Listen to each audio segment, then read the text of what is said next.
တငယ်ချင်းတွေကြားကသမီးစားရှုပ်ထွေးကြောင့်ဒေါသထွက်နေတဲ့အောင်လေးတို့တိုင်ဝိုင်း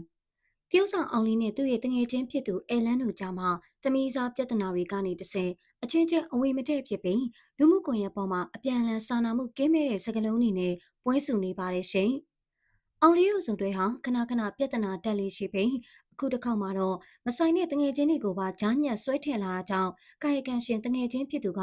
သူတို့ကိုကြီးတောင်းတော့ကတမျိုးအခုကျတော့ဒီလေတန်နေနဲ့ကျုပ်ဘက်ကိုလှည့်မလာကြနဲ့ဆိုပြီးဒေါသတကြီးတုံ့ပြန်လိုက်တာဖြစ်ပါတယ်ရှင်။တစ်ဖက်မှာလည်းပြည်သက်တချို့ကအောင်လေးရဲ့ပုဂ္ဂိုလ်ရေးဆိုင်ရာနေထိုင်မှုပုံစံတွေကိုထောက်ပြဝေဖန်နေကြပြီးအရှုပ်ထွေးတွေများလွန်းတာကြောင့်အမှုပညာအလုံးမှာမတိုးတက်ပဲဖြစ်နေရတာလို့ဆိုကြပါတယ်ရှင်။အောင်လေးဟာကလပ်တွေ KTV တွေမှာအမြဲရှိနေတတ်ပြီးမော်ဒယ်လောကမိန်းကလေးတွေနဲ့လည်းအရှုပ်ထွေးတွေများတယ်ဆိုတဲ့သတင်းတွေကြောင့်သူ့ရဲ့ဥပဒေရုပ်ဟာအရင်ကထက်ကျဆင်းလာတယ်လို့ဝေဖန်ခံနေရတာပါ။သမီးစားရန်ဖြစ်တာမှာတငယ်ချင်းတွေကိုပါဒုက္ခပေးနေတဲ့အောင်လေးတို့စုံတွဲရဲ့လုပ်ရက်ကတော့ပြည်သက်တွေကြားမှာစိတ်ပြက်စရာကောင်းနေပါတယ်ရှင်။